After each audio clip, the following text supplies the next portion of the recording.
بسم الله الرحمن الرحيم صاد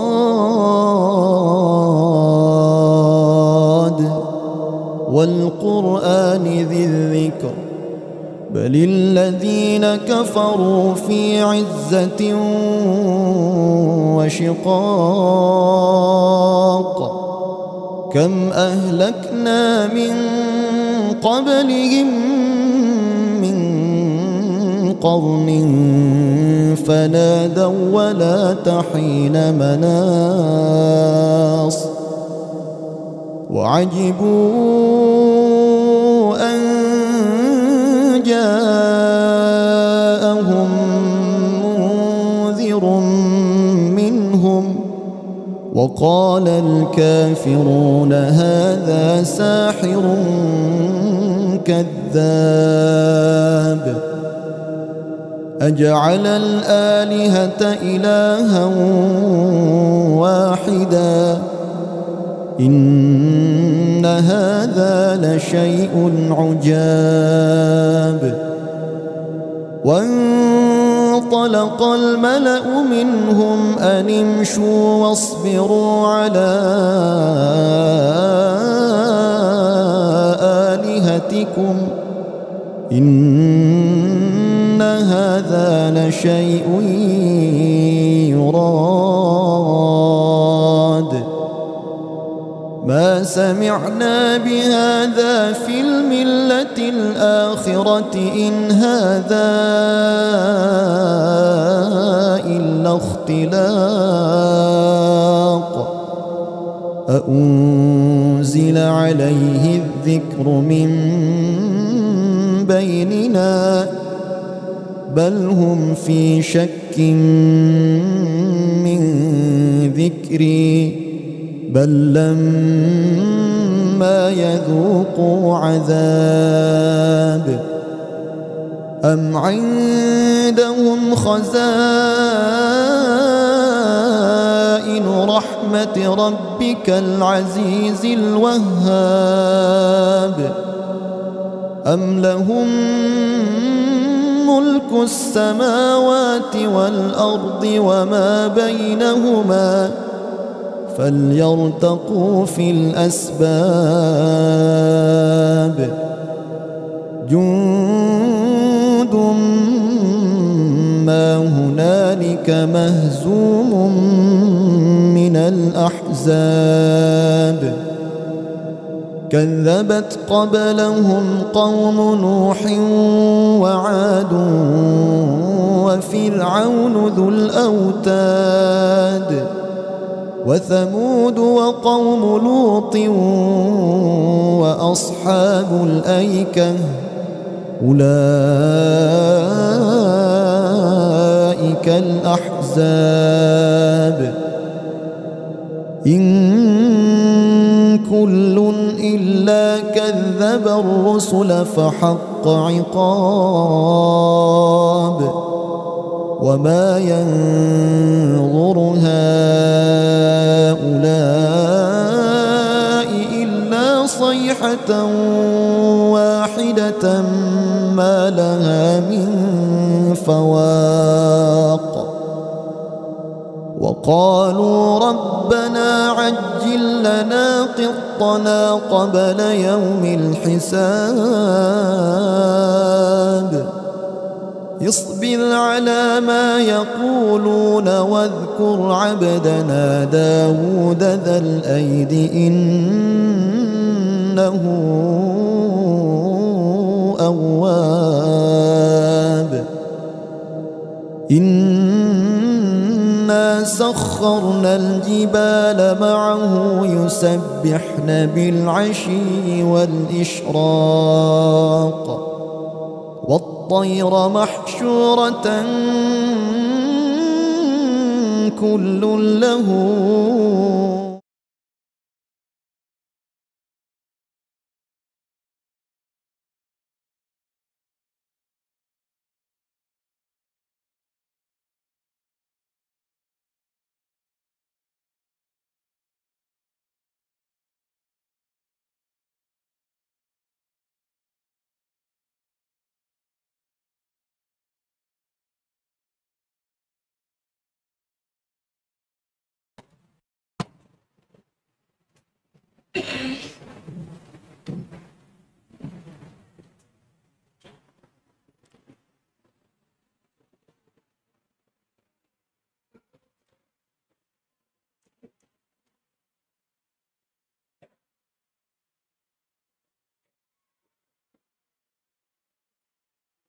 Bismillahirrahmanirrahim.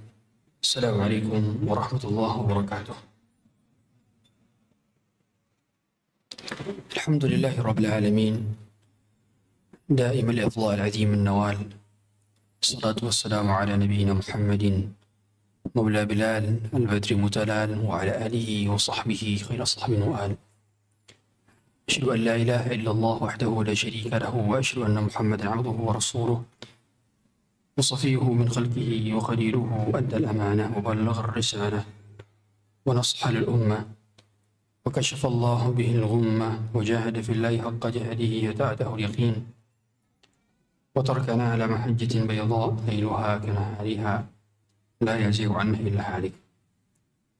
اللهم صل وسلم وزد وبارك وأنعم وكرم ومجد على عبدك ورسولك محمد صلى الله عليه وعلى آله وصحبه وسلم. فقال عز من قائل: يا أيها الذين آمنوا اتقوا الله حق تقاته ولا تموتن إلا وأنتم مسلمون. وقال عز وجل: يا أيها الذين آمنوا اتقوا الله وقولوا قولا سديدا يصلح لكم أعمالكم ويغفر لكم ذنوبكم ومن يطع الله ورسوله فقد فاز فوزا عظيما. أما بعد فإن أصدق الحديث كتاب الله وخير الهدى هدى محمد صلى الله عليه وسلم وشر الأمور محدثاتها وكل محدثة في الدين بدعة وكل بدعة ضلالة وكل ضلالة في النار. Hadirin jemaah Masjid An-Nur yang berbahagia, berbicara tentang harta, dia adalah fitnah pertama umat Rasulullah SAW. Dan setiap umat memiliki fitnahnya. Fitnah Bani Israel adalah pada perempuannya. Wa awwalu fitnatin ala Bani Israel kanat fin nisa. Awal fitnah yang terjadi kepada Bani Israel adalah pada perkara perempuan. Adapun Nabi SAW mengatakan likulli ummatin fitnah wa fitnatu ummati al-mal. Setiap umat itu memiliki fitnahnya dan fitnah umatku adalah harta. Sehingga dahulu tatkala ada sahabat yang baru pulang dari menarik zakat dari Bahrain, maka sahabat ini berdiam diri di Masjid Nabawi, kemudian membentangkan harta-harta zakat tersebut, hasil jizyah daripada orang-orang kafirin. Kemudian harta itu dibentangkan. Nabi datang. Nabi mengatakan, abshiru, berilah kabar gembira. Yang saat itu sahabat-sahabat juga melihat harta-harta itu dalam kondisi sedang miskin-miskinnya. Saking miskinnya para sahabat, mereka itu ketika sholat hanya dengan satu helai pakaian. Mereka baru sholat dengan 2 helai pakaian tahun ke-7 Hijriah. Sehingga kita tahu semua ada sahabat Mus'ab bin Umair yang wafat di perang Uhud, dikain kafankan dengan 1 helai kain kafan saja. Sebabnya susah. Dahulu sahabat bertanya kepada Rasulullah SAW dan hadits Bukhari, ya Rasulullah, apakah sah solat dengan 1 helai pakaian? Maka Nabi SAW pun bertanya kebalik kepada sahabat yang bertanya ini, awali kullikum thawban, memangnya di antara kalian ada yang punya 2 helai pakaian? Nabi malah bertanya balik. Begitu susahnya kehidupan mereka ekonomi pada saat itu. Mereka meninggalkan harta dan jabatan yang mereka miliki di kota Makkah. Tetapi kemudian pada saat ada sahabat yaitu Ubaidillah bin Jarrah yang ditugaskan untuk menarik zakat dan jizyah dari negeri-negeri kaum muslimin yang lain, maka pulang datang ke Masjid Nabawi dengan membentangkan harta daripada jizyah dan zakatnya. Para sahabat melihat sambil tersenyum. Nabi kemudian mengatakan, abshiru, berilah kabar gembira. Wa amillu ma yasurrukum, dan berharaplah apa yang kalian senangi. Fa wallahi mal faqr akhsha alaikum. Demi Allah, bukanlah kefakiran yang kami khawatirkan kepada kalian. Bukanlah kemiskinan yang aku takutkan kepada kalian. Walakinni akhsha an tubsata lakumud dunya kama busitat man kana qablakum. Tetapi aku khawatir kalian dibentangkan dunia sebagaimana orang-orang sebelum kalian dibentangkan dunia. Fatanafasuha kama tanafasu fiha. Kalian berlomba-lomba untuk mencarinya sebagaimana mereka berlomba-lomba untuk mencarinya. Fatuhlikakum kama ahlakathum. Dan kalian celaka, kalian binasa sebagaimana mereka pun binasa. Itu yang dikhawatirkan oleh Rasulullah SAW. Dan sekarang benar, yang menjadikan saudara satu dengan yang lainnya semakin jauh, yang menjadikan ikhwan satu pengajian, yang menjadikan satu boleh jadi teman perkawanan, dihancurkan dengan satu transaksi daripada transaksi jual beli. Hancur sebab hutang, hancur sebab akad syirkah dan mudharabah yang tidak sesuai dengan syar'i. Yang satu mangkir, yang satu tidak menyepakati klausul-klausulnya. Itulah boleh jadi penyebab daripada fitnah harta kita. Sehingga hadirin Allah Subhanahu wa taala, Nabi tidak mengkhawatirkan kita kaya. Nabi tidak mengkhawatirkan kita miskin, mal faqru akhsha alaikum. Tapi Nabi mengkhawatirkan kita kaya. Sehingga kita dapat dengar hadis Nabi SAW, beliau mengatakan, Allahumma ahyini miskinan wa amitni miskinan. Ya Allah, hidupkanlah aku dalam keadaan miskin dan matikanlah aku dalam keadaan miskin. Bahkan kita tahu semua, inna fuqara al-muhajirin yadkhuluna al-jannah bi 500 amin qabla aghniyaihim. Orang fakir dari kalangan muhajirinnya masuk surga 500 tahun sebelum orang kayanya. Dan itu semua karena beratnya hisab. Setiap di antara kita harus tahu bahwa yang halal akan dihisab, yang haram akan diadab. Begitulah perkataan dari Ali bin Abi Thalib radhiyallahu taala. Hadirin wa Allah Subhanahu wa taala, kita melihat bagaimana Quran mendefinisikan tentang harta. Sebelum kita mengetahui bagaimana cara Islam dalam mengolah harta, apa sebetulnya definisi harta? Harta secara bahasa berasal dari kata mal. Mal. Mal dalam bahasa Arab, mala yamilu artinya condong. Artinya kita mengarah ke sana. Karena tabiatnya adalah dia disenangi. Begitulah Allah mengabadikan dalam Quran, innahu lihubbil khairi lasyadid. Sesungguhnya manusia sangat mencintai khair dengan dalam, dengan penuh kedalaman, mencintai khair. Para ulama menyatakan bahwa khair dalam lafaz Quran tersebut adalah al-mal. Al-mal. Sehingga harta dia dengan sendirinya bisa menjadi baik ketika yang menggunakannya adalah orang-orang baik. Dia akan menjadi buruk ketika yang mengolahnya adalah orang-orang buruk. Maka ketika dalam suatu peperangan, Nabi SAW menyuruh Amr bin As, baru masuk Islam, tapi ditunjuk untuk menjadi panglima perang. Dikarenakan kepiawaian Amr bin As dalam bernegosiasi dan berdiplomasi serta menyusun strategi peperangan. Padahal baru masuk Islam.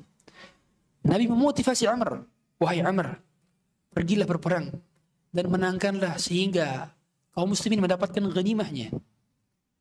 Kata Amr, ya Rasulullah, tujuanku masuk Islam hanyalah untuk Allah dan Rasulnya, bukan dari perbendaharaan dunia. Maka Nabi SAW mengatakan, ala ta'alami ya Amr, bukankah engkau tahu wahai Amr, anna ni'mal mal salih dan rajulis salih, bahwa harta yang saleh itu berada pada genggaman orang yang saleh. Sehingga ada harta yang saleh, ada harta yang tidak saleh. Harta akan menjadi baik, menjadi masjid ketika digenggam oleh orang-orang saleh. Dia menjadi panti asuhan, dia menjadi rumah Quran ketika di tangan oleh orang saleh. Dia digunakan untuk pergi haji umrah berkali-kali bila di tangan orang-orang saleh. Tapi bila di tangan orang fajir, bila di tangan orang kafir, bila di tangan orang-orang fasik, maka digunakan untuk pinjol, untuk judol, untuk investasi bodong, untuk menyesatkan kaum muslimin dari agama dengan permainan-permainannya. Tapi bagi orang-orang soleh, Harta tersebut adalah amanah dan titipan. Sehingga dahulu Abdurrahman bin Auf ketika memiliki harta, maka dia gunakan setiap kali ada peperangan, dia sumbang 40.000 dinar. Silakan cek. Berapa 40.000 dinar? 1 dinar itu adalah 4,25 gram emas. Nah, sekarang 40.000 dinar berarti adalah 170.000 gram emas. 1 gram emas sekarang 1,4 juta. 1,4 juta. Berarti nolnya banyak banget ini. Ya, nolnya banyak banget. Nolnya ada 6. Berarti miliar. Berarti beliau menyumbangkan setiap peperangan 238 miliar. Setiap kali perang. Perang nyumbang. Dan menyumbangnya dalam bentuk kuda, senjataan, dalam bentuk persiapan perbekalan. Setiap kali adanya peperangan. Dan kita lihat 9 dari 10 sahabat yang dijamin masuk surga, mereka adalah orang-orang yang berbisnis dan orang-orang yang Allah lapangkan hartanya. Kecuali Ali bin Abi Thalib.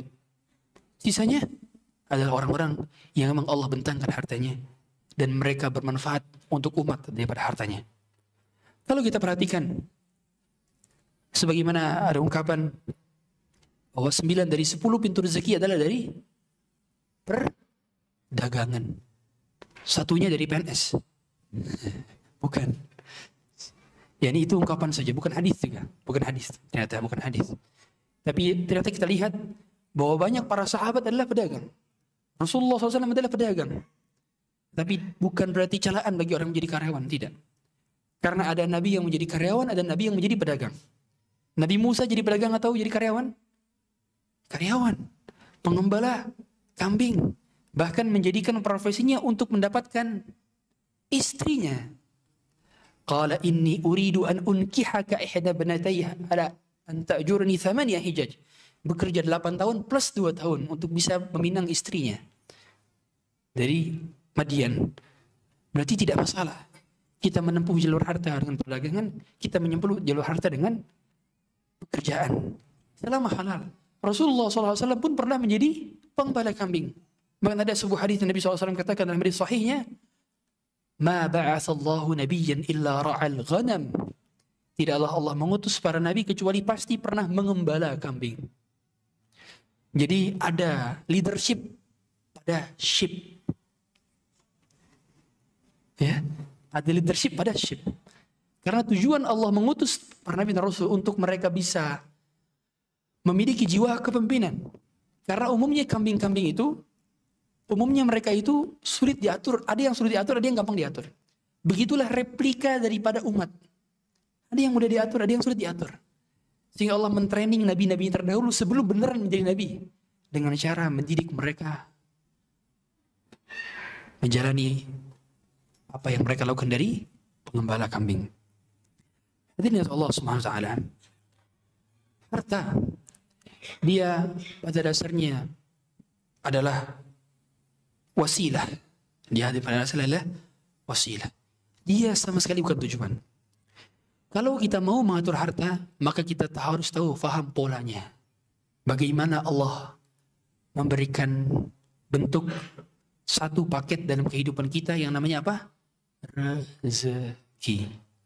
Kita harus tahu definisi rezeki. Kita harus tahu bagaimana rezeki itu bekerja. Kita harus tahu bagaimana konsep rezeki. Untuk bisa mengelola harta, kalau kita sudah tahu konsep ini, insya Allah Ta'ala kita nggak akan pernah khawatir dengan sedikit atau banyaknya harta. Karena orang beriman, orang yang zuhud itu bukan dilihat dari banyak atau sedikit hartanya. Bukan dilihat dari baju bagus atau baju compang-campingnya, bukan. Sebagaimana kata Imam Ahmad rahimahullah ta'ala, zuhud itu ketika bertambahnya harta tidak membahagiakanmu, ketika berkurangnya harta tidak menyedihkanmu, itu zuhud. Kapan kita berada di posisi kalau harta bertambah kita nggak bahagia? Dan kapan kita berada di posisi kalau harta hilang kita nggak sedih? Itulah zuhud. Sehingga mengapa para sahabat mereka meskipun kaya-kaya mereka adalah orang paling zuhud di permukaan bumi setelah Rasulullah SAW. Karena mereka ketika harta bertambah tidak sedih. Ketika harta berkurang mereka juga tidak. Ketika mereka harta bertambah tidak senang, ketika harta mereka berkurang mereka tidak sedih. Dan lihatlah bagaimana konsep rezeki menurut Ahlus Sunnah wal Jamaah. Konsep rezeki menurut Ahlus Sunnah wal Jamaah adalah segala hal yang menjadi fasilitas kita di dunia maupun di akhirat. Itu namanya rezeki. Atau segala hal yang pernah atau akan kita manfaatkan baik di dunia maupun di akhirat. Itu rezeki. Sehingga yang menjadi milik kita tapi belum sempat kita manfaatkan dan belum sempat menjadi fasilitas hidup kita, berarti bukan rezeki kita. Sederhana konsep rezeki kan? Berarti uang yang masuk ke rekening kita belum kita pakai, belum tentu rezeki kita. Rumah yang kita beli tidak sama sekali kita gunakan, belum tentu jadi rezeki kita. Boleh jadi rezeki anak cucu kita. Boleh jadi rezeki orang lain ketika disewakan, belum tentu jadi rezeki kita. Sehingga tatkala seseorang memiliki harta yang dia miliki tapi tidak dia gunakan, maka dia berpikir bagaimana nantinya dia menjawab di hadapan Allah Subhanahu wa taala. Karena setiap yang masuk ke rekening sudah pasti ditanya, meskipun bukan jadi rezeki kita. Bayangkan, kita nggak menggunakan, tapi kita ditanya. Karena yang ditanya itu dua perkara. Kata Nabi SAW, La tazulu qadama abdin yawmul qiyamati hatta yus'ala an arba'. Tidak akan bergerak kaki seorang hamba kecuali sampai dia mampu menjawab 4 pertanyaan. An umrihi fima afnah, umurnya untuk apa dihabiskan. Wa an syababihi fima ablah, masa mudanya untuk apa dilakukan. Wa an ilmihi fima amila bih, ilmunya untuk apa dilakukan. Wa an malihi min aina iktasaba wa fima anfaqa. Dan hartanya dari mana didapatkan, untuk apa dikeluarkan. Jadi khusus untuk harta ada 2 pertanyaan. Yang lain cuma 1, umur cuma 1, masa muda cuma 1, ilmu cuma 1. Harta ada 2 pertanyaan. Dari mana didapatkan, dari mana revenue-nya, dari mana income-nya, untuk apa spending-nya, untuk apa check out-nya. Ditanya. Sehingga hadirin sekalian oleh Allah Subhanahu wa taala, yang akan ditanya bukan hanya pemasukan kita, tapi juga pengeluaran kita. Makanya mengapa dahulu ada syekh ketika ditawarkan untuk beli sesuatu atau dikasih hadiah, maka bertanya, hal hadha yanfa'uni fil akhirah? Apakah ini memberikanku manfaat di akhiratku? Maka ketahuilah, kalau ada barang-barang yang kita beli, kita miliki, tapi ternyata tidak membawa manfaat untuk akhirat kita, tidak juga menambah pahala akhirat kita, boleh jadi akan ada azab di sana. Sehingga mengapa hadirin Allah Subhanahu wa taala, pada saat kita mau beli sesuatu, tanyakan kepada diri. Misalkan mau beli handphone baru. Nah, sekarang sudah keluar iPhone 16 Pro Max. Atau Galaxy Fold yang baru misalkan, apapun itu. Mau beli, handphone masih ada. Tanya kepada diri sendiri, hal hadza yanfa'uni fil akhirah? Apakah kalau saya beli handphone baru menambah pahala saya? Pikirkan lagi. Beli aset baru satu. Apakah ini menambah manfaat akhirat saya? Oke, kalau itu menambah manfaat akhirat, mungkin dengan demikian dia lebih mudah untuk nonton kajian di YouTube. Mungkin lebih mudah untuk membuat video-video kajian, memotong-motongnya dan kemudian setelah itu menguploadnya. Tentu bukan hal yang kontroversial. Kemudian lebih mudah lagi untuk berkomunikasi dengan keluarganya. Kita punya alasan masing-masing. Tapi pada akhirnya kita akan ditanya tentang jawaban jujur kita masing-masing. Dan Allah sudah mengetahui jawaban kita. Sehingga kita nggak bisa mengelak. Maka mau tidak mau sebelum kita beli, persiapkan jawabannya. Begitu pula setiap yang masuk, persiapkan jawabannya.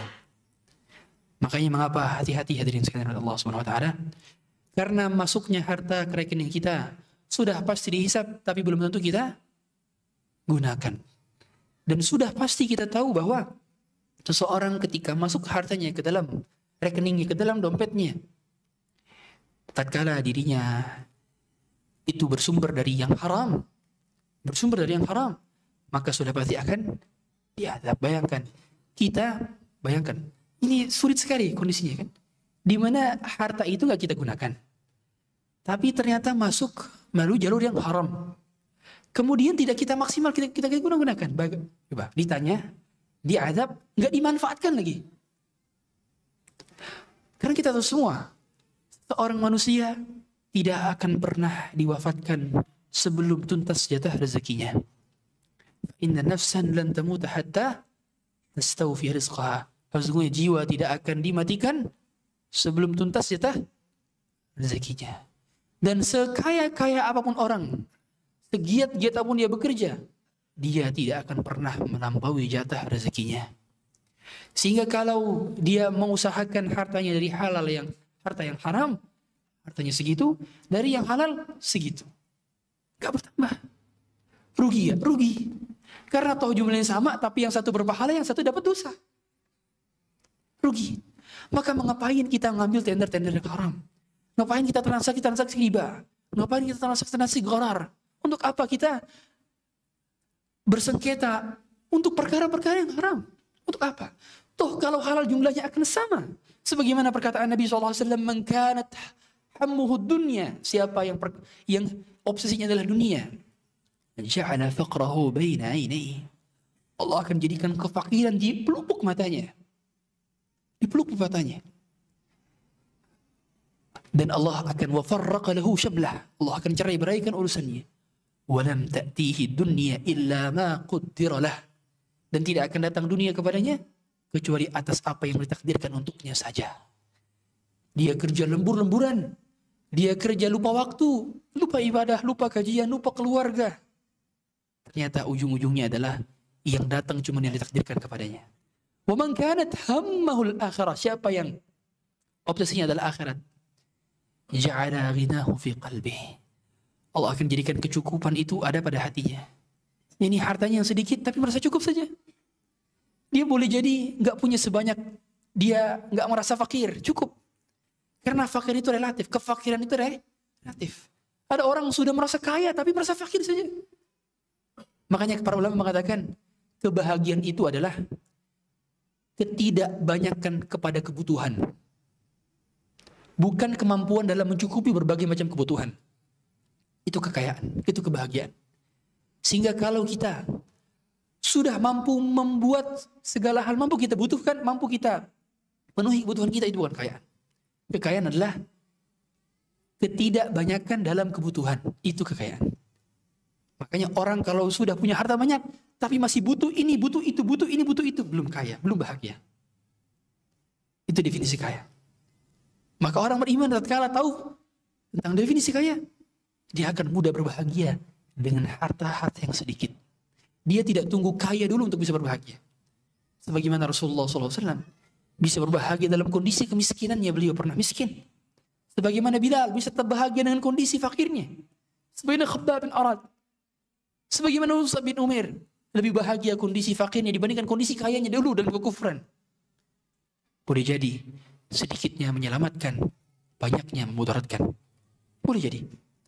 Sehingga hadirin Allah Subhanahu wa taala, untuk memahami konsep harta itu adalah cabang akidah. Makanya konsep rezeki itu konsep apa? Cabang akidah. Kita sedang belajar tauhid, yang mana merupakan salah satu inti dari dakwah Rasulullah SAW. Mengapa para sahabat rela meninggalkan dan mengorbankan semua anak istrinya dan hartanya? Yang seperti Abdurrahman bin Auf datang ke kota Madinah tidak membawa sedikit pun harta kecuali hanya pakaian yang di badan. Tapi punya mental orang sukses, yaitu tidak bergantung kepada A kepada B, tidak bergantung kepada kenalan A kenalan B. Ditawarkan kepadanya istri. Saya punya dua istri. Yang satu nanti saya akan ceraikan, setelah masa iddahnya kamu nikahkan dengan biaya pernikahan dari saya. Saya punya harta banyak. Orang terkaya nomor satu di kota Madinah, Sa'ad bin Rabi'. Setengahnya untuk kamu, setengahnya untuk saya. Tapi jawaban orang yang bermental akidah kuat, bagaimana jawabannya? Barakallahu laka fi malika wa ahlik. Semoga Allah berkahi hartamu dan keluargamu. Walakin dullini 'ala as-suq. Tapi show me the market, tunjukkan saya di mana pasar. Itu yang difikirkan. Bukan bergantung kepada A, bergantung kepada B. Itu akidah terlihat dari saat itu. Sehingga wajar Allah mengkayakan orang yang tepat dikarenakan akidahnya kuat. Mengapa Saat ini Allah boleh jadi himpitkan rezeki-rezeki kita, boleh jadi sebab kita masih bergantung kepada fulan dan allan. Kita tidak bergantung kepada Allah. Abu Sa'id Al-Khudri dulu, pemuda miskin Ansar. Nabi SAW ketika setelah perang Khaybar punya harta ghanimah yang banyak. Setelah perang Hunain punya fai yang banyak. Setelah Fatu Makkah punya harta yang banyak. Maka Nabi itu sering bagi-bagikan harta. Yang minta sama Nabi diberi sama Nabi. Bahkan ada seorang Arab Badui datang kepada Rasulullah SAW, "Ya Muhammad, i'ti min malillahi allazi 'indak." Berikanlah harta yang Allah berikan kepada engkau. Bayangkan, orang Arab Badui yang tidak sopan berkata kepada Rasulullah, bilangnya bukan "Ya Rasulullah", bukan, tapi "Ya Muhammad". Minta harta lagi, bilangnya bukan harta engkau, tapi harta Allah yang Allah berikan kepada engkau. Tapi Rasulullah memberikan 2 lembah, wadiyani min ghanam, 2 lembah dari kambing. Saking banyaknya kambing tersebut. Sampai orang Arab Badui teriak ke kampungnya, "Ya qaumi aslimu fa inna Muhammadan idza ata lam yakhsha al-faqah." Wahai kaumku, masuk Islamlah kalian semua, karena Muhammad kalau sudah ngasih nggak pernah takut miskin. Satu ketika Abu Sa'id Al-Khudri nggak mau minta-minta kepada Nabi. Dia punya rasa ifah dalam hatinya. Yang mana Abu Sa'id Al-Khudri disuruh sama istrinya, "Udahlah kau minta sajalah, kita kan miskin." Nabi juga nggak akan mempermasalahkan kok kalau ada yang minta dari sahabatnya, pasti akan diberikan. Nggak akan diomongin juga kalau yang minta-minta sama Nabi. Nabi orangnya yang ungkit kok. Akhirnya dengan penuh keberatan hati, beliau datang kepada Rasulullah SAW. Kebetulan Rasulullah SAW lagi khutbah. Dia khutbah, sedang berkhutbah di atas mimbarnya, dan mengatakan, "Man sa'alani la'utiyannah." Siapa yang minta kepadaku harta, aku akan berikan harta tersebut, berapapun jumlahnya. Tapi kalau beri nggak takut miskin. Bahkan ada seorang dahulu, anak kecil, yang minta dari Nabi SAW baju. Nabi nggak punya kecuali apa yang dipakai, Nabi lepas. Menunjukkan bahwa pada dasarnya Nabi itu tidak takut miskin. Ya. Dan lihatlah pada saat itu Nabi mengatakan, "Man sa'alani la'utiyannah, wa man yasta'fif yu'iffihillah." Tapi siapa yang memiliki iffah pada dirinya, tidak minta-minta, maka Allah akan jaga dirinya. Maka kata Abu Sa'id Al-Khudri, pada saat itu saya awalnya ingin meminta, tapi setelah mendengarkan sabda Nabi SAW bahwa siapa yang tidak minta-minta maka Allah akan cukupkan, saya pulang dalam keadaan tidak minta kepada Nabi SAW. Akhirnya dia pulang. Kemudian hari berlalu, musim berganti. Abu Sa'id Al-Khudri menjadi salah satu orang terkaya dari Ansar sebab tidak memiliki jiwa minta-minta. Begitulah Allah mencukupkan kita karena qanaahnya kita. Sebagian dari antara kita mudah-mudahan untuk mengeluh di hadapan orang lain. Sebagian dari antara kita mudah-mudahan untuk curhat di hadapan orang lain tentang masalah keuangannya. Bukan tidak boleh. Terkadang memang kita perlu untuk menceritakan hal tersebut. Tapi mengapa kita lupa Zat Jalla Jalaluh yang memberikan segalanya yang dia punya? Yang ketika kita mengatakan Ya Ghaniyu Ya Hamid, wahai Zat yang maha kaya dan yang maha terpuji, aghdina bihalalika an haramik, kayakanlah kami dengan yang halal-halal dari apa yang kau berikan, dan jauhkan dari kami dari yang haram-haram dari yang kau berikan. Allah akan cukupkan dan kayakan. Lupa kita dengan doa ketika terlihat hutang dari doa yang disampaikan Rasulullah kepada Ali bin Abi Thalib, Allahumma kfini bihalalika an haramika wa aghnini bifadlika amman siwak.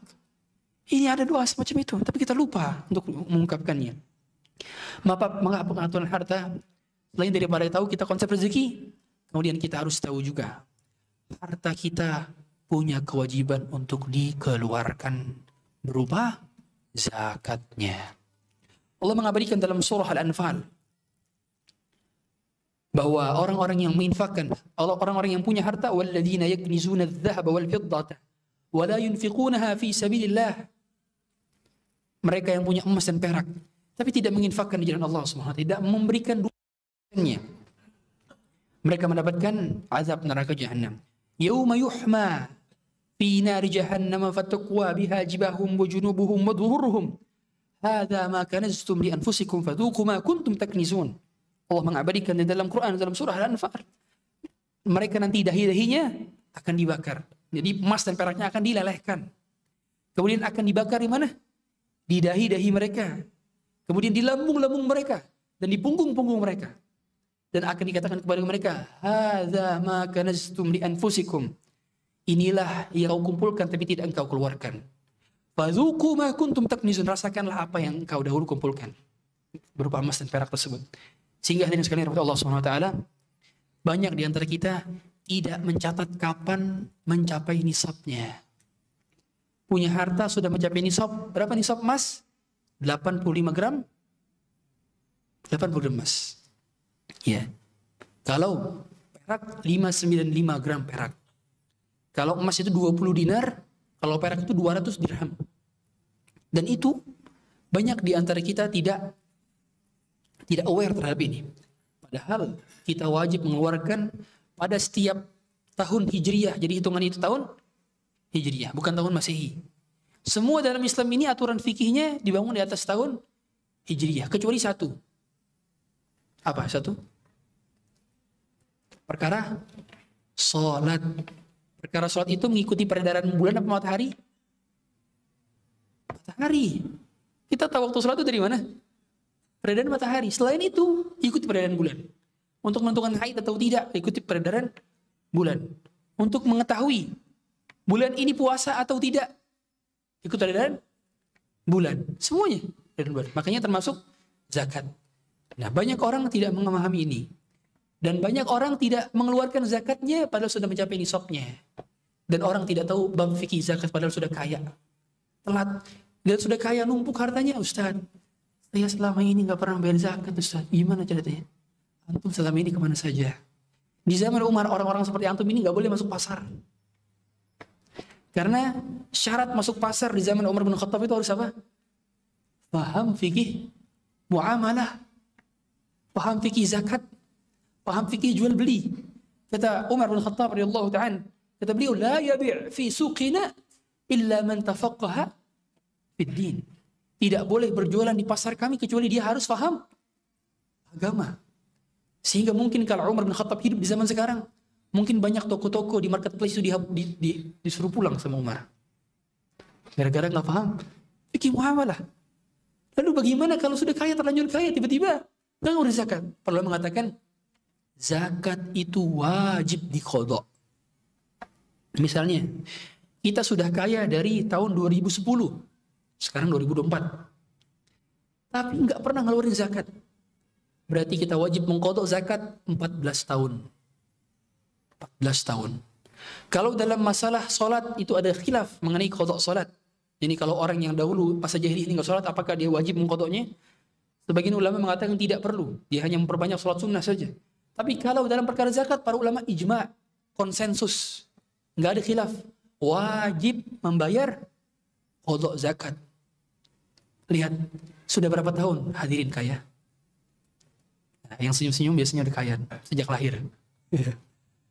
Maka ketahuilah bahkan orang yang belum balik saja dia dapat harta warisan dari ayahnya, dia kaya, itu wajib mengeluarkan zakatnya.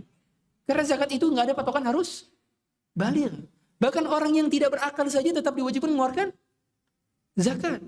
Makanya mengapa di zaman Umar bin Khattab anak yang dapat warisan dari bapaknya kaya raya, anaknya belum balik, berarti anak yatim kan? Jadi kita tahu semua bahwa patokan anak yatim itu kalau belum balik meninggal bapaknya. La yutma ba'dal bulugh. Tidak ada keyatiman setelah balik. Jadi kalau Ustaz, bapak saya meninggal Ustaz, anak saya anak yatim Ustaz. Bukan, antum udah berjenggot, antum bukan anak yatim. Jadi kalau sudah balik tidak dikatakan lagi anak yatim. Nah, saat itu di zaman Umar bin Khattab, anak-anak yatim yang punya harta warisan dari bapaknya itu disuruh kelola oleh pamannya, dibisniskan supaya bertumbuh. Baru setelah dia mampu mengolah harta dan sudah balik, maka Allah katakan dalam surah An-Nisa, in anastum minhum rushdan fadfa'u ilaihim amwalahum. Kalau mereka sudah dalam posisi rushd itu sudah bisa mengolah harta, sudah tahu hartanya diputar, kemudian dibisniskan, diputar lagi dibisniskan, itu sudah tahu cara seperti itu, bukan cuma konsumtif saja, tapi sudah tahu bagaimana mengolah harta secara bijak, baru diberikan hartanya kepada mereka. Tapi sebelum itu yang mengolah adalah pamannya atau kakeknya atau saudara dari ayahnya untuk dikelola hartanya. Karena kalau didiamkan, kata Umar, itu nanti setiap tahun dipotong zakat 2,5%, meskipun dia belum balik. Itulah bedanya zakat. Maka kita harus paham fikih zakat. Ada yang bertanya, Ustadz, saya punya kontrakan banyak di Probolinggo. Bagaimana zakatnya? Zakat barang sewaan adalah dengan hasil sewanya. Hasil sewanya. Jadi bukan asetnya yang dizakatkan, ya, tapi hasil sewanya. Misalnya di sini setahun rumah besar ukuran 250 meter misalnya, 100 juta per tahun misalnya. Maka lihat 100 juta itu udah macam nisab belum? Belum. Sekarang kan 1,4 kan? 1 gram emas. Nah, coba dikali 85. Oh, 119. Berarti nisab zakat sekarang 119 juta. Silakan cek rekening masing-masing, silakan cek emas masing-masing dan perak masing-masing, dikalkulasi. Apa yang dikalkulasi Ustadz? Pertama, emas perak. Yang kedua, mata uang. Ini dikumpulkan semuanya di total. Sudah mencapai 119 juta belum sekarang? Sekarang. Nah, kalau sudah maka wajib mengeluarkan berapanya? 2,5%-nya. Ya. Ustadz, saya punya rumah banyak. Gimana zakatnya? Rumah banyak nggak ada zakatnya. Kecuali antum jadi developer untuk jual-jual rumahnya. Itu baru ada zakatnya. Sehingga kalau rumahnya dibeli cuma untuk investasi saja, beli satu rumah investasi, maka itu tidak ada zakatnya. Karena tidak ada zakat pada barang koleksi, tapi ada zakat pada barang yang diperjualbelikan. Dia beli untuk dijualkan lagi. Seperti itu. Silakan azan dulu, ini kita lanjut setelah Insya Allah Ta'ala alam.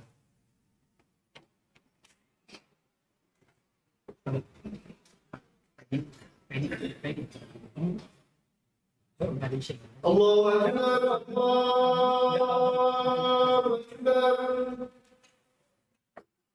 Allahu Akbar,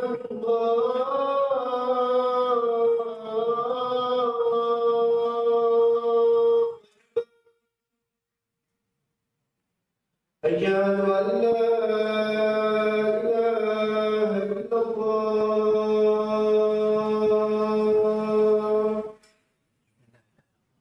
أشهد أن لا إله إلا الله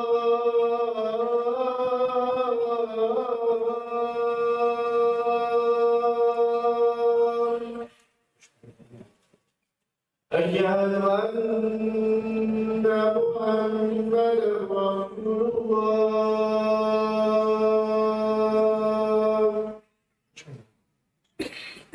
أشهد أن محمدا رسول الله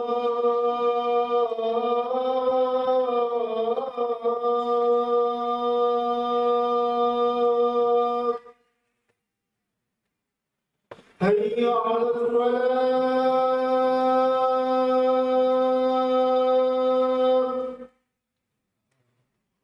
حي على الصلاة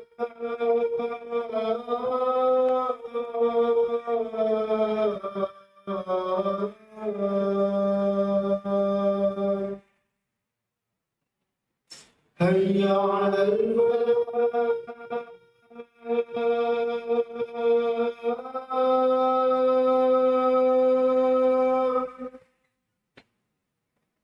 حي على الفلاح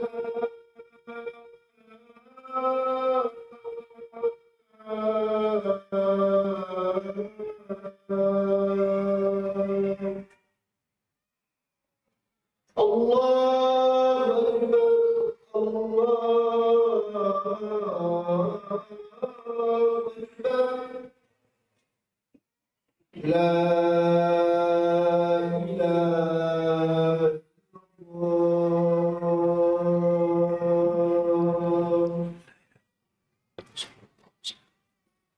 اللهم رب العالمين الصلاة والسلام شر خلقك إلا أنت رفيع هذا القمر إنك لا تفلح.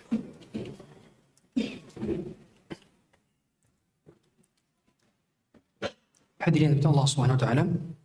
Kemudian prinsip berikutnya, setelah kita mengetahui konsep rezeki, kita mengetahui konsep zakat dalam pengatur keuangan dalam keluarga atau dalam kehidupan sehari-hari dalam Al-Quran dan Sunnah, adalah kita memberi nafkah kepada pihak-pihak yang wajib kita nafkahi.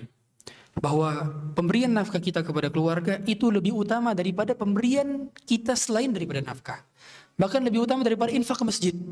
Jadi jangan pernah kita menganggap bahwa nafkah itu nggak berpahala. Justru berpahala, lebih berpahala daripada nafkah jihad fisabilillah.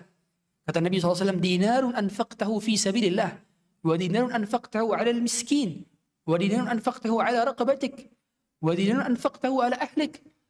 Azamuha ajran alladhi anfaqtahu ala ahlik. Satu dinar yang kita infakkan di jalan Allah, satu dinar yang kita infakkan untuk membebaskan budak, satu dinar yang kita gunakan untuk kita berikan kepada fakir miskin, satu dinar yang kita gunakan untuk keluarga, maka yang paling banyak pahalanya adalah yang kita gunakan untuk keluarga. Itu infak. Sehingga mengapa dalam Islam itu banyak sekali ayat dalam Quran, wa anfiqu wa anfiqu wa anfiqu. Lihat-lihatlah. Dalam ilmu ekonomi, adanya ekonomi real di perputaran ekonomi sebabkan gara-gara ada spending. Kalau nggak ada spending, ekonomi tidak bergerak. Maka mau tidak mau, kita perlu menghidupkan sektor real dengan cara apa? Tadi, dengan cara kita bertransaksi, dengan cara kita kemudian memberi nafkah, filantropi, sedekah dan sebagainya. Itulah yang menggerakkan perputaran ekonomi. Bukan hanya sektor keuangannya saja. Makanya hidupnya sebuah negara dia daripada GDP, dan GDP itu gross domestic product itu terlihat daripada apa? Perputaran ekonomi yang ada di negara tersebut. Maka ciri negara maju itu salah satunya adalah GDP-nya tinggi. Ya, makanya Indonesia termasuk G20 kan, salah satunya. Ya, negara 20 terbesar dengan GDP terbesar itu gara-gara ada perputaran ekonomi. Makanya mengapa pada saat tidak terjadi perputaran ekonomi yang bagus, terjadi apa? Resesi. Itu dalam ilmu ekonomi. Maka perlu kita menginfakkan. Jangan takut, memang perlu gunakan. Jangan sampai kita pelit kepada diri sendiri. Kalau memang butuh untuk beli baju, beli peci, beli handphone. Memang perlu. Ada sebagian orang memang dia rela nggak makan yang layak karena memang pengen fashionnya bagus. Karena memang pengen nabung beli iPhone 16 Pro Max. Ada memang seperti itu. Maka ketahuilah, yang semacam ini pelit kepada diri sendiri. Itu pelit, seburuk-buruk pelit adalah kepada diri sendiri. Dahulu ada sahabat yang Nabi pernah SAW tegur. Jadi dia adalah orang yang punya banyak kebun, punya banyak peternakan. Kemudian Nabi SAW melihat baju compang-camping, dirinya tidak terurus. Nabi mengatakan, فَإِذَا آتَاكَ اللَّهُ مَالًا فَلْيُرَى أَثَرُ نِعْمَةِ اللَّهِ عَلَيْكَ وَكَرَامَتِهِ. Kalau Allah memberikanmu harta, maka tampakkan kenikmatan harta itu pada dirimu. Sehingga boleh kita pakai baju bagus? Boleh. Boleh pakai thawb yang bagus. Boleh pakai peci yang bagus. Boleh pakai sarung yang bagus. Asal tidak israf dan tabdzir. Apa definisi israf dan tabdzir? Para ulama menyatakan, kalau israf itu mujawazatul haddi fil mubah. Berlebih-lebihan dalam perkara mubah. Ini ada orang dibeli tas sampai jutaan. Untuk apa? Padahal sama-sama gunanya juga buat naruh barang sama. Ada yang beli baju sampai jutaan rupiah. Untuk apa? Tuh yang 100 ribu, 200 ribu masih bisa dipakai juga. Kan gitu. Ini yang sudah sampai tahap apa? Israf. Ada lagi selain lagi tabdzir. Apa itu tabdzir? Tabdzir itu menggunakan harta untuk hal-hal yang tidak bermanfaat. Atau menggunakan harta pada perkara-perkara yang diharamkan. Contoh, dia punya harta tapi main judol. Itu judol? Judi online. Ya. Judi online. Kemudian judulnya habis, rugi, rongkat, dia pinjol. Terus saja putar. Judol, pinjol. Seperti itu. Makanya sekarang menurut Kementerian daripada Pangan di Indonesia ini banyak tidak laku sebagian. Jadi para penjual daging, penjual ayam, penjual telur, itu berkurang penjualannya. Kenapa? Karena banyak kepala-kepala keluarga di Indonesia lebih senang deposit di judol dibandingkan beli telur buat anak istrinya. Iya, itu faktanya. Faktanya demikian. Subhanallah. Itu miris sekali. Ya. Maka yang diri dilarang. Maka mengapa juga konsep berikutnya dalam pengaturan harta adalah kita tidak terlalu pelit untuk berinfak, tapi tidak terlalu boros dalam berinfak. Allah mengatakan di dalam surah Al-Isra, Kata Allah Ta'ala bahwa Allah mengatakan wala tamuddanna 'aina, bukan. Allah mengatakan wala tabsutha kullal bast fataq'uda maluman mahsura. Jadi jangan kita terlalu lapang sekali sehingga anak istri nggak diberi nafkah tapi jor-joran traktir teman, kemudian infak di luar daripada itu, tapi anak istri nggak dapat sama sekali. Ini nggak boleh. Atau juga terlalu pelit, ya, nggak terlalu pelit, itu juga tidak boleh. Maka kita dalam pertengahan. Ustadz, tapi bagaimana Ustadz dengan Abu Bakar Siddiq? Beliau pernah infakkan seluruh hartanya. Hadis kita tahu semua, Abu Bakar pernah infak seluruh hartanya. Umar pernah infak setengah hartanya. Ketika ditanya kepada Abu Bakar oleh Nabi SAW, ma tarakta li ahlik, apa yang kau tinggalkan untuk keluargamu? Kata Abu Bakar apa? Taraktullaha wa rasulah, aku meninggalkan Allah dan Rasulnya. Maka saya dulu sempat dalam kebingungan juga. Saya cari-cari jawabannya dan saya tanya kepada para masyayikh. Ternyata jawabannya apa? Mereka outlier. Outlier itu apa? Mereka itu berbeda dari keumuman. Tidak semua sahabat saja itu diizinkan infak seluruh hartanya. Dahulu ada Sa'ad bin Abi Waqqas menginfakkan seluruh hartanya, tapi Nabi izinin enggak? Enggak Nabi izinin. Setengah hartanya enggak diizinin juga. Baru sepertiga hartanya diizinin sama Rasulullah SAW. Nabi mengatakan fasulusu wasulusu katsir. Sepertiga itu udah maksimal. Begitu pula Ka'ab bin Malik. Ka'ab bin Malik dahulu bertaubat pada saat dia mau ikut perang Tabuk. Dan itu beliau mau infak seluruh hartanya kepada Rasulullah. Ditolak oleh Rasulullah SAW. Berarti penanda bahwa Abu Bakar dan Umar ini outlier. Sehingga ketika mereka menginfak seluruh hartanya, itu tidak serta-merta menjadi dalil bagi kita untuk juga seluruh hartanya kita infakkan. Ditanya, apa yang kau tinggalkan untuk Allah, untuk keluargamu? Saya milik Allah dan Rasulnya. Maka jawaban semacam ini, itu tidak semua mampu. Maka kata Allah, fataq'uda malumam mahsura. Nanti kamu akan menyesal. Jadi pertengahan. Memang ada terkadang kita perlu mengalokasikan. Sebagian pihak itu mengalokasikan gaji bulannya, pendapatan bulanannya itu yang pertama untuk nafkah keluarga, untuk belanja bulanan, untuk biaya listrik, untuk biaya apalagi internet, ya, untuk biaya makanan dan sebagainya. Kemudian yang kedua adalah untuk diberikan kepada kebutuhan operasional per hari, harian. Kemudian yang ketiga barulah dia berikan untuk menabung. Boleh gak menabung dalam Islam? Boleh. Jawabannya boleh. Berdalilkan dalam surah Al-Hasyr. Ya ayyuhalladzina amanu taqullaha wal tanzur nafsum ma qaddamat li ghadin. Wahai orang-orang beriman, bertakwalah kepada Allah dan lihatlah apa yang terjadi di masa depan.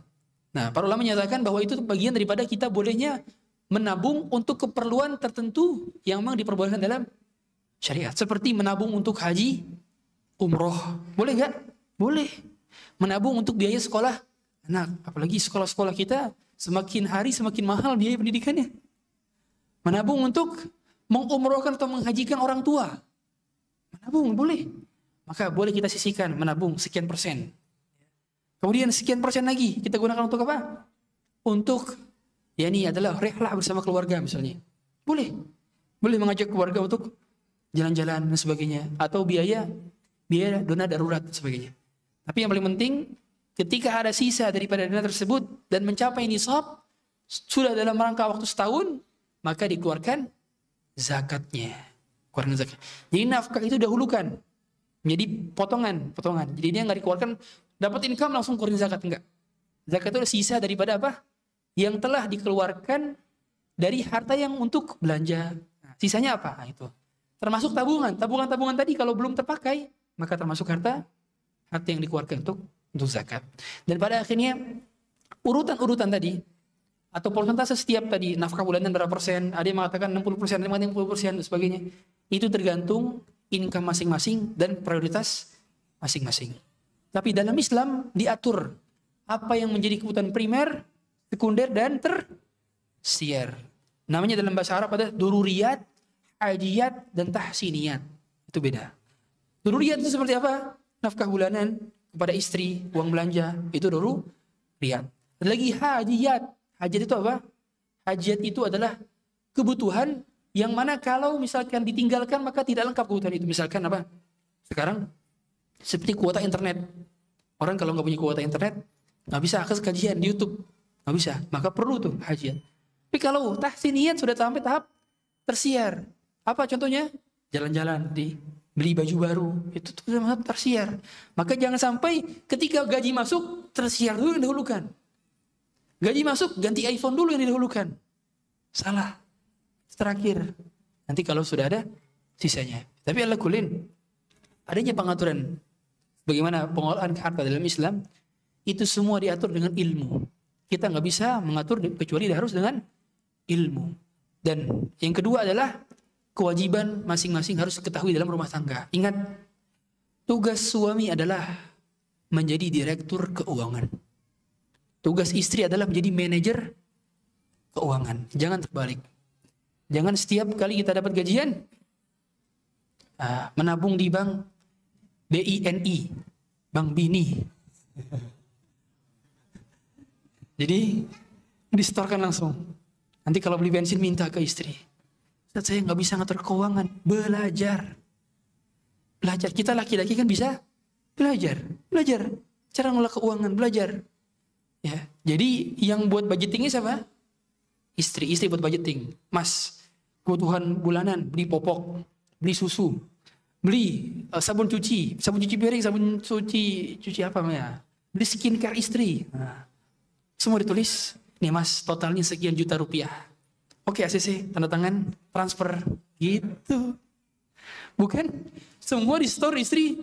Nah, habis itu istri yang ngatur. Enggak, mana kawamnya?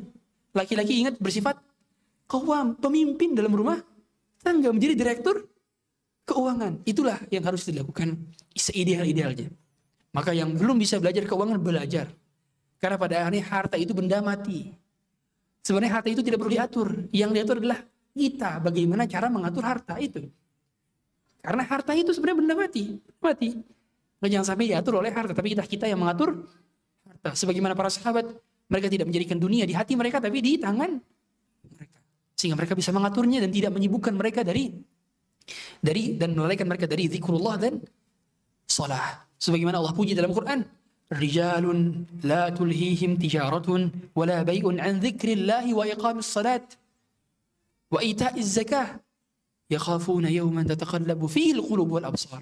Mereka sekelompok orang yang mana perniagaan mereka, bisnis mereka, all shop mereka, kerja mereka, onsite mereka tidak menjadikan mereka lalai dari kajian, tidak mereka lalai dari bersolat, tidak mereka lalai dari zakat. Itulah yang Allah puji dalam Quran, dan senantiasa kita jadikan pegangan bahwa harta dia bisa menjadi wasilah kita masuk surga atau justru wasilah menuju neraka.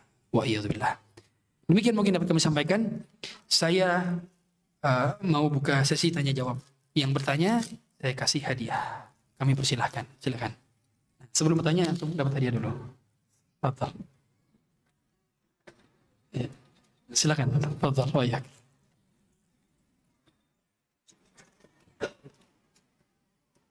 Kaitan sama zakat tadi, Ustaz. Okay. Zakat tadi disampaikan tadi bahwa setiap kita menabung emas, misalkan kita niatkan untuk misalkan contoh haji.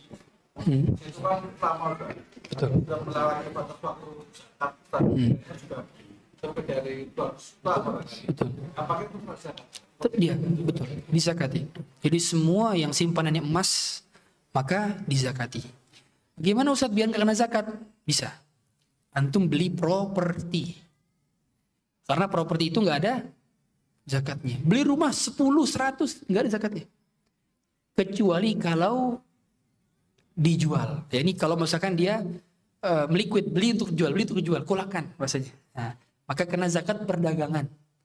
Tapi kalau kita sengaja beli rumah untuk diinvestasikan di jangka panjang dan memang nanti kita niatnya menjualnya nanti pas sudah cukup nilainya, maka nggak masalah, itu pun nggak kena zakat. Kata Nabi SAW, tidak ada zakat fil faras wal abd, tidak ada zakat pada kuda dan budak.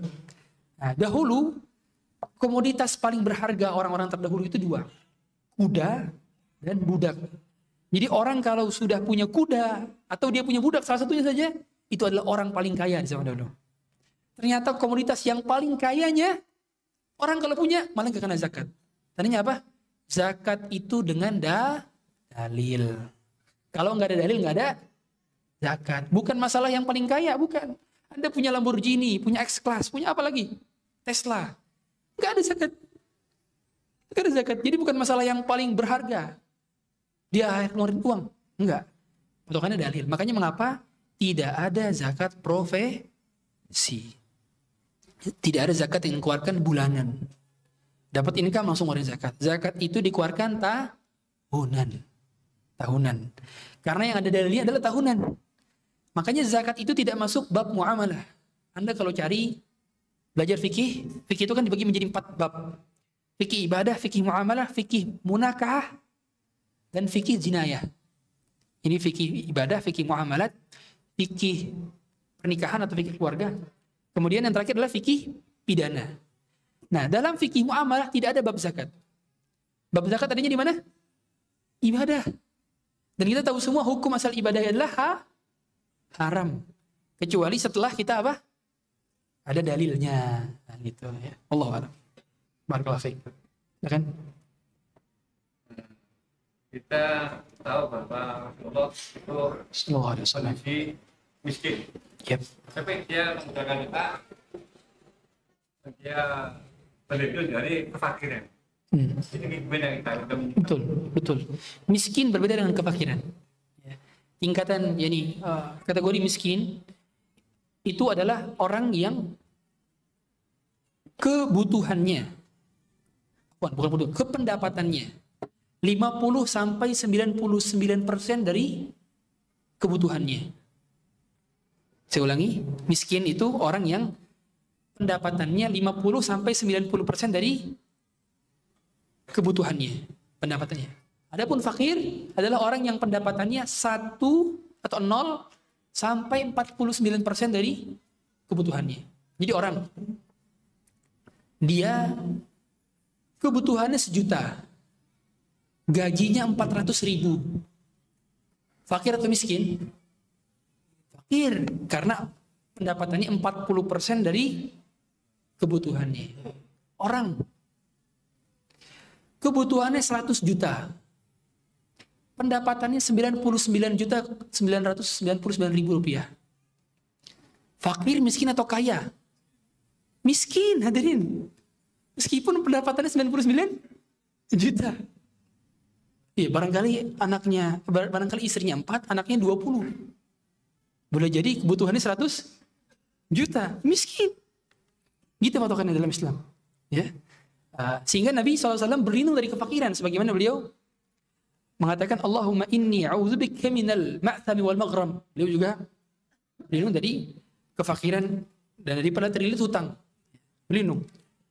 Tapi beliau tidak berlindung dari kemiskinan. Tandanya miskin tidak tercela. Ya. Tapi kefakiran bisa jadi tercela. Sebagaimana Nabi mengatakan, kadal faqunal an yakuna kufran. Boleh jadi kefakiran menjadikan kekufuran. Gitu. Tapi al-kulin, beliau SAW tidak selamanya miskin, tidak selamanya kaya.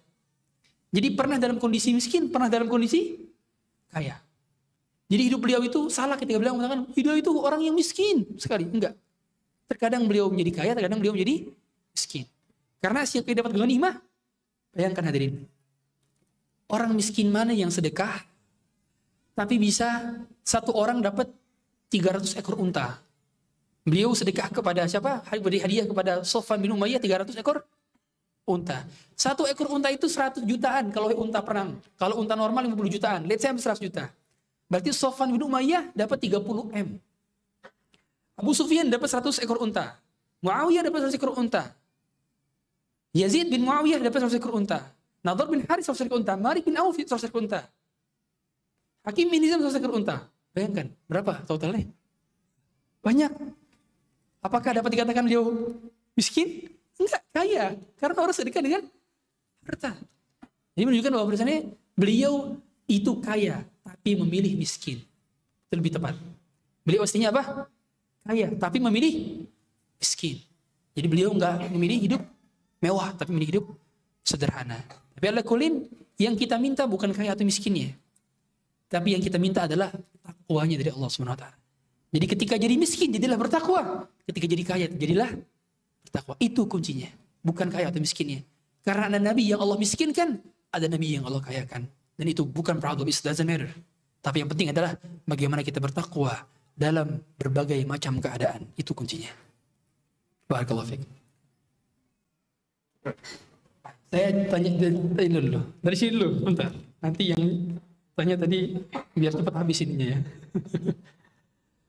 Dulu saya pernah kredit sepeda motor di lembaga syariah, dan setelah berjalan 4 bulan saya baru mengetahui di akad tersebut ada unsur riba. Saya memutuskan berhenti dari kredit sepeda motor tersebut setelah berjalan 4 bulan, dan sepeda tersebut saya kembalikan ke lembaga syariah itu lagi. Pihak lembaga syariah berkata tidak apa-apa berhenti dari kredit tersebut, tapi risikonya sama. Saya ada catatan merah di semua bank dan masih ada sisa piutang setelah penjualan sepeda dari lembaga syariah. Yang saya tanyakan, apakah sisa piutang yang ada catatan merah, apa harus saya bayar lunas ke lembaga tersebut biar hilang catatan merah tersebut? Apa sikap saya sudah betul dengan langsung berhenti di tengah-tengah kredit dan meninggalkan sisa piutang? Yang pertama, ketika Anda bertransaksi di bank syariah, di BMT, itu harus hendaknya menyertakan ustadz, supaya ada ustadz yang bisa ngerti akad. Ini akadnya sebenarnya syariah atau bukan?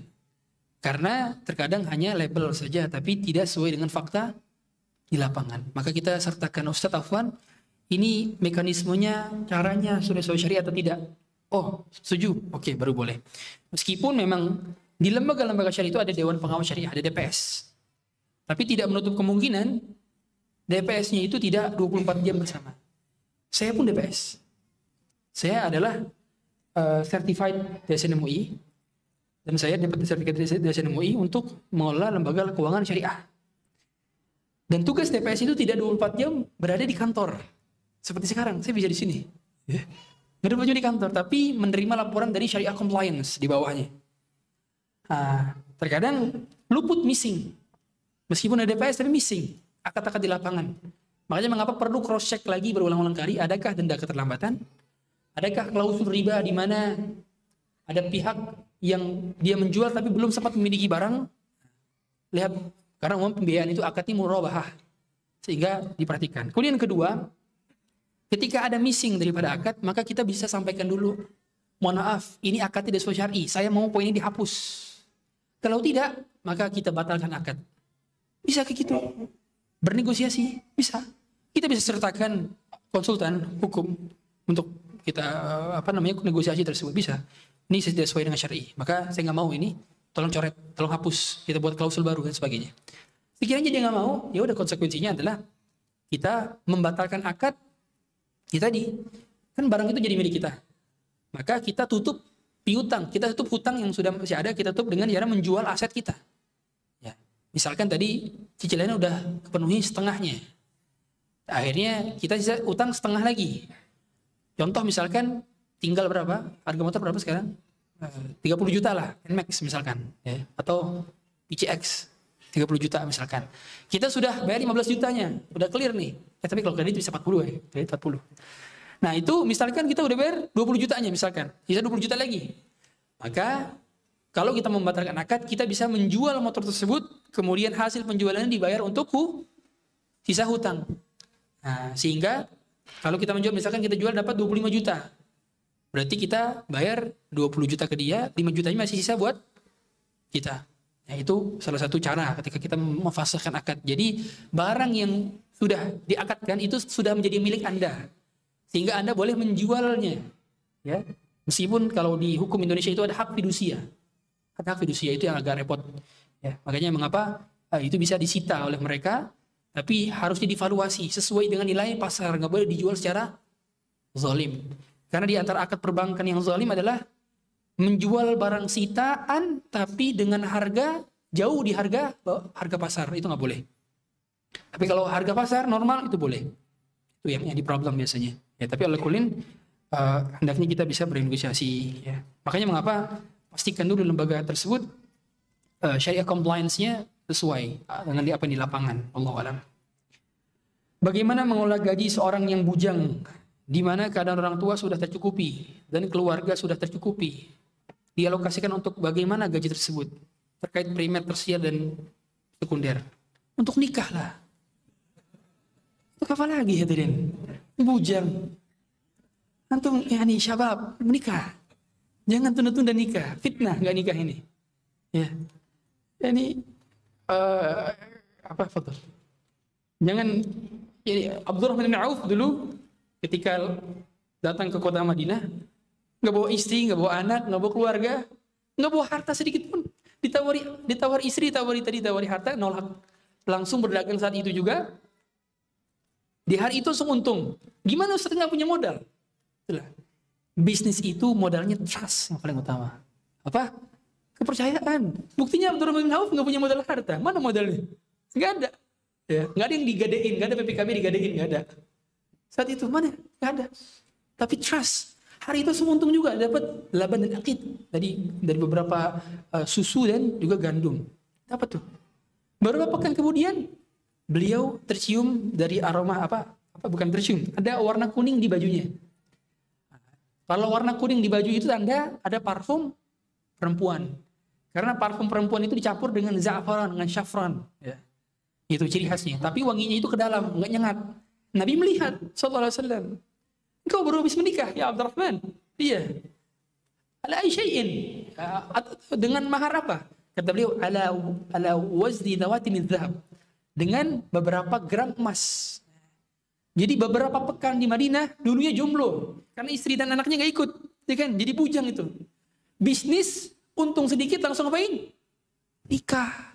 Untuk jaga kemaluan. Mau nggak mau harus nikah. Ini jangan tunda nikah. Banyak akhwat yang udah nunggu antum. Kemudian ini contoh ya. Contoh kita punya masalah dengan orang lain. Kita salah paham dengan dia. Di sisi lain dia juga salah paham dengan kita. Dua-duanya saling benci, tidak suka padahal saling salah paham dan belum berdamai. Seperti apa yang Allah berikan kepada masing-masing dua orang yang saling membenci karena Allah, karena salah paham tersebut. Mohon jawabannya. Wah, ada dua pertanyaan nih. Ya, yang pertama, orang yang bertikai maka klarifikasi. Kalau ada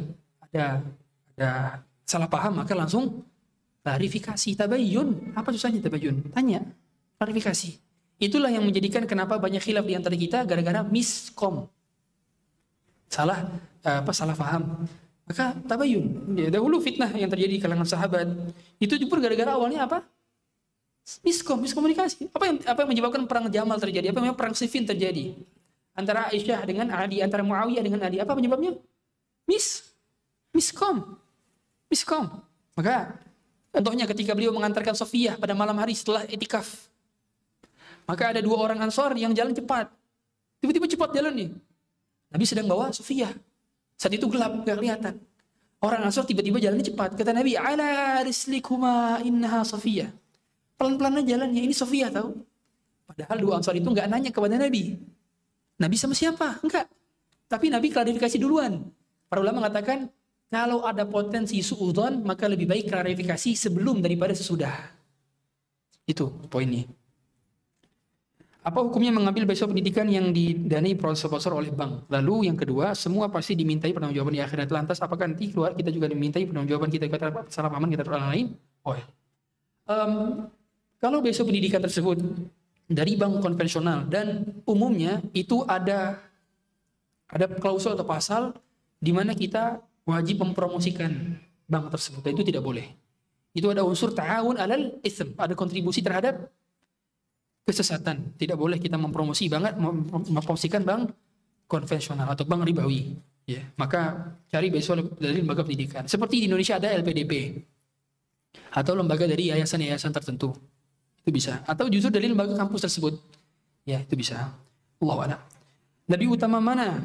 Salawat dibandingkan istighfar. Keduanya sama-sama mulia. Tapi yang paling utama tergantung kondisi situasi. Tatkala kita memiliki zikir harian, maka kita berusaha semaksimal mungkin sebagaimana Nabi sallallahu alaihi wasallam beristighfar sehari semalam 100 kali. Di pagi 100, di sore 100. Astagfirullah wa atubu. Di hari Jumat lebih banyakkan apa? salawat, karena salawat terbaik adalah di hari Jumat, meskipun salawat tidak terbatas pada hari-hari tertentu, ya. Tapi ala-kulli tergantung situasional. Maka Syekh bin Mas'ud pernah ditanya juga, wahai Syekh, lebih utama mana, membaca subhanallah bihamdihi subhanallahil azim atau istighfar? Maka kata Syekh bin Mas'ud, tergantung hamba tersebut. Kalau dia ngerasa dia selama ini banyak dosa, maka berbanyak istighfar. Kalau dia ngerasa dia enggak terlalu sering dalam dosa, maka lebih banyak bertasbih subhanallah bihamdihi subhanallahil azim. Karena kalimatani khafifatani 'ala lisan, thaqilatani fil mizan, habibatani lir rahman subhanallah bihamdihi subhanallahil azim. Dua kalimat yang ringan di lisan tapi berat di timbangan dan dipaling cintai oleh Allah Subhanahu wa taala adalah subhanallah bihamdihi subhanallahil azim. Allahu a'lam. Membantu sama saudara muslim kita adalah hal yang mulia, tetapi seringnya yang membuat hal tersebut tertahan adalah pertimbangan kita yang merasa bahwa diri kita sendiri juga masih kesusahan. Bagaimana caranya agar kita lebih berani untuk mengambil sebuah keputusan dalam memilih atau memilih hal tersebut? Yani fattaqullah mastata'tum, bertakwalah semampu kita, semaksimal kita. Kiranya ada harta yang memang cukup untuk kita saja, belum untuk orang lain, maka nggak masalah kita belum bisa membantu orang lain. Tapi tatkala memang orang lain membutuhkan tersebut dan memang kita sudah cukup, maka berikanlah. Karena Allah Subhanahu wa taala berada pada naungan seorang hamba selama hamba tersebut menolong hamba Allah yang lain. Wallahu fi aunil abdi ma kana al-'abdu fi auni akhihi. Dan senantiasa kita menolong orang lain, berada pada hajat orang lain. Bahkan Nabi SAW mengatakan bahwa lan aqdiya, aku menolong hajat saudaraku lebih aku sukai daripada beriktikaf di masjidku selama sebulan. Ya, jadi lebih utama. Lagi nolong. Tapi sahabatnya juga jangan mudah-mudahan pinjam 100. Ya. Jangan mudah-mudahan untuk pinjam uang. Bagaimana hukumnya tatkala saya meminjam uang ke kerabat teman, namun pada waktu membayar hutang saya lebihkan nominalnya, atau saya kasih hadiah berupa barang sebagai tanda terima kasih tanpa ada perjanjian sebelumnya? Apakah termasuk riba? Tidak. Justru itu dianjurkan. Nabi SAW pernah berhutang kepada Jabir, dan Nabi SAW justru bayar lebih, tapi tidak dipersyaratkan di awal. Kalau dipersyaratkan di awal jadi riba. Kalau tidak dipersyaratkan justru menjadi hadiah yang dianjurkan. Dan itulah Nabi mengatakan khairukum ahsanukum qada'an. Sebaik-baik kalian adalah yang bagus ketika bayar hutang. Bayar hutang. Allahu a'lam. Ustaz, bagaimana jika ada tetangga yang mau pinjam uang ke saya dan orang itu berkata, nanti kalau saya bayarnya seperti bayar ke bank mingguan. Bank mingguan. Seperti 100 ribunya bayar 130 ribu per minggu. Oh, oke. 1 juta per 100.300 ribu selama 2,5 tahun. Tapi saya tidak minta itu. Orang itu sendiri yang mau kasih untuk anak saya katanya. Bagaimana terus riba? Termasuk riba. Karena disepakati di awal. Jadi nggak usah bilang-bilang kalau mau ngasih hadiah. Antum kalau bilang mau ngasih hadiah jadi riba. Ya, bilang nanti lain kali kalau minjem, antum mau ngasih hadiah sama saya nggak usah dijanjiin, jadi riba. Karena kalau dijanjiin jadi riba, kalau nggak dijanjiin jadi boleh, gitu. Tapi rata-rata dijanjiin supaya dipinjemin. Itu masalahnya. Anda ingin bertanya bagaimana cara mengganti sholat yang terlewat saat sebelum suci haid? Nah, ini nanti saja. Ini pertanyaan khusus wanita. Karena di sini bapak-bapak nggak ada yang haid, ya. Bagaimana cara menghitung zakat mal pada barang dagangan? Apakah barang dagangan juga termasuk zakat? Iya. Barang dagangan itu dikalkulasi zakatnya. Tapi pada barang yang bukan aset produksi. Contoh, Anda seorang penjahit. Nah, mesin jahitnya nggak dihitung sebagai barang dagangan. Tapi barang yang udah jadi baju, nah itu dievaluasi. Berapa HPP-nya, nanti dikonversikan ke uang. Berapa total? Oh, total aset barang dagangan saya yang belum laku adalah senilai 220 juta. Nah, tadi 120 juta udah kena zakat belum?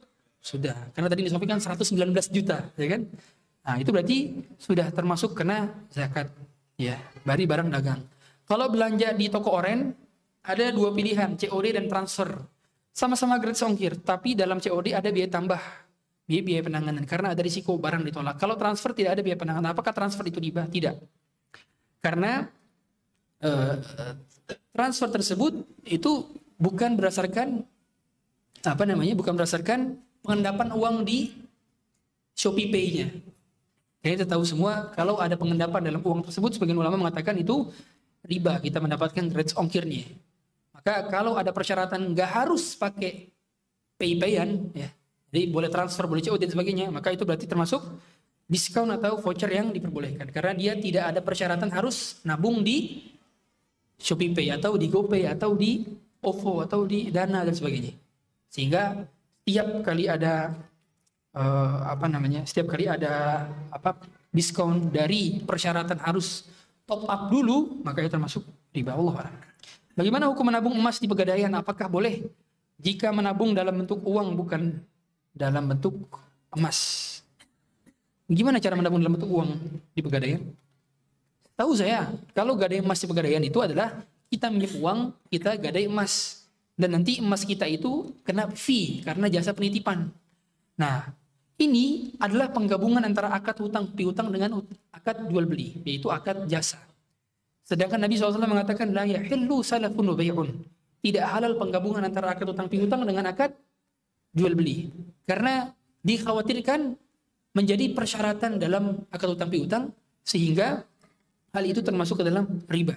Makanya mengapa saya pribadi tidak menyarankan kita menggadai emas. Lebih baik gimana? Lebih baik dijual emasnya.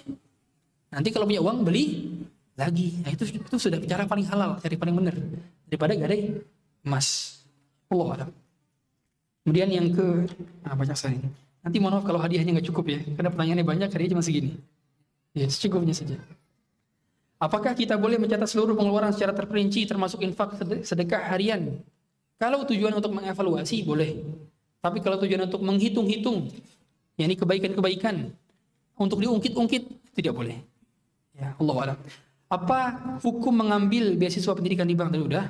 Apa hukum menerapkan LOA? Letter of Acceptance, bukan LOA. Tapi nggak tahu kalau maksudnya apa ini LOA. Apakah itu syirik? Saya belum tahu maksud LOA di sini apa. Karena kalau dalam unsur beasiswa biasanya ada letter of acceptance. Jadi surat penerimaan dari lembaga yang bersangkutan. Ya, nah kalau tergantung hati kita condong kepada itu atau tidak. Ya, karena kesyirikan juga ada pada ketergantungan kita kepada makhluk dan benda. Allah a'lam. Bagaimana ukuran keberkahan suatu harta? Gampang. Semakin bertambah suatu harta, semakin dekat kita kepada Allah. Semakin berkurang harta, itu tidak melarikan kita dari Allah. Itu harta, berkahnya harta. Makanya kalau kita lihat income kita semakin bertambah, semakin buat kita jauh dari Allah, hartanya nggak berkah berarti. Nggak berkah. Gajinya nambah, jabatannya naik, tapi ternyata sholatnya terlambat terus. Tapi ternyata nggak pernah kajian. Tapi ternyata dalam masalah keluarganya sering berantem, ribut terus. Padahal gajinya nambah, posisinya naik. Boleh jadi gara-gara nggak berkah. Dan saya sering dapati, saya punya banyak ikhwan-ikhwan yang kenalan saya di setiap daerah-daerah yang dulu ex-bank, mantan kerja di bank. Dia cerita, Ustadz saya dulu manajer di bank ini, dia bilang. Saya itu dijemput pulang pergi sama driver saya, manajer KCP, jadi di kantor cabang. Benar-benar mendapatkan fasilitas semuanya. Tapi tiap kali pulang ke rumah, ribut terus sama istrinya. Bawaannya kesel sama anaknya dipukulin, subhanallah. Gimana Ustadz, saya mau minta maaf sama anak saya di pesantren Ustadz. Dia bilang begitu sama saya. Itu menandakan bahwa pada dasarnya income dari harta yang haram itu nggak akan membuat tenang dalam keluarga. Masalahnya akan bertubi-tubi. Makanya mengapa 1 rupiah yang haram masuk ke rekening kita sudah cukup membuat anak kita sakit sebulan. 1 tender haram yang kita terima sudah cukup menjadikan kita ribut terus-terusan sama istri di dalam rumah. Jangan remehkan harta haram. Yang remehkan harta haram. Allah. Yang terakhir, alhamdulillah segala puji bagi Allah yang telah menyelamatkan kami dari pekerjaan riba, dan kami sudah berhenti 5 tahun lalu. Kami hijrah dan berdagang. Tapi dalam perjalanan sampai detik ini terkadang kami sering futur, baik dalam beribadah sunnah maupun ikhtiar usaha kami. Sehingga pengaruh pada ekonomi dan hubungan rumah tangga. Kami pernah dengar orang tuamu adalah akhiratmu, sedangkan istrimu adalah pintu rezekimu. Mohon tipsnya Ustadz untuk hubungan antara suami istri, bagaimana menjadi istri yang bisa menjadi pembuka pintu rezeki bagi suami, dan bagaimana menjadi suami dalam perlakuan istri agar rezeki semakin lancar. Hadirin, jangan kita kalkulasikan rezeki itu pada bertambahnya income. pada bertambahnya untung, pada bertambahnya dividen dan margin. Bukan. Anda melihat anak Anda soleh, itu rezeki. Ikut kajian sekarang ini rezeki. Betapa banyak orang yang nggak bisa diperdengarkan kalau Allah, kalau Rasul. Hadirnya kita ketemu kawan, ikhwan sekalian, kanan kiri, ini rezeki. Jangan pernah batasi rezeki pada harta. Jangan pernah batasi pada harta. Sehingga boleh jadi sebelum kita berhijrah, income kita tinggi. Setelah berhijrah, income kita rendah. Tapi justru rezeki lebih banyak pada saat kita sudah berhijrah. Karena rezekinya Allah alihkan, bukan lagi di harta, tapi di kesolehan. Itu rezeki paling utama. Makanya mengapa tatkala kita merasa ada himpitan pada ekonomi keluarga, boleh jadi Allah menyelamatkan kita dari apa? Dari kelalaian dalam beribadah. Karena boleh jadi kalau di lapangan rezekinya, di lapangan hartanya, malah jadi apa? Lalai beribadah. Allah yabsutur rizqa liman yasha' wa yaqdir. Allah melapangkan rezeki, Allah juga menyempitkannya. Sehingga setiap kali Allah melapangkan rezeki, Allah dengan hikmah. Ketika Allah menyempitkan rezeki pun Allah dengan hikmah. Percaya dengan hikmah Allah Ta'ala. Tapi di antara amal membuka rezeki adalah istighfar. Kata Allah Subhanahu wa taala dalam Quran, "Faqultu astaghfiru rabbakum innahu kana ghaffara yursilis sama 'alaikum midrara wa yumdidkum bi amwali wa banin wa yaj'al lakum jannati wa yaj'al lakum anhara." Maka kami katakan kepada kalian untuk beristighfar. Karena Allah turunkan yursilis sama 'alaikum midrara, akan turunkan dari langit hujan. Sehingga kalau paceklik kita bisa turunkan hujan Allah gara-gara istighfar kita. Kemudian azab tidak jadi turun. Ya, "Wa ma kana mu'adzibahum wa anta fihim wa ma kana mu'adzibahum wa hum yastaghfirun." Allah tidak mengadab mereka kalau engkau masih ada di antara mereka. Rasulullah kalau masih ada di antara kita tidak akan kita diadab. Tapi sekarang Rasulullah sudah wafat, sehingga amal kita cuma satu, yaitu istighfar. Itu bisa menyelamatkan kita dari adab. Yang kedua, rezeki akan membuat kita memiliki banyak anak dan juga banyak harta yang berkah. Sehingga istighfar dalam kondisi tiap saat. Wallahu a'lam. Mungkin demikian dapat kami sampaikan. Sekiranya ada yang benar, maka datang dari Allah Azza wa Jalla. Yang salah datang dari kekurangan kami pribadi, kami mohon maaf. Kita tutup dengan doa kafaratul majlis. Subhanakallahumma bihamdik, asyhadu an la ilaha illa anta, astaghfiruka wa atubu ilaik. Sallallahu alaihi Muhammadin wa ala alihi washabbihi wasallam. Assalamualaikum warahmatullahi wabarakatuh.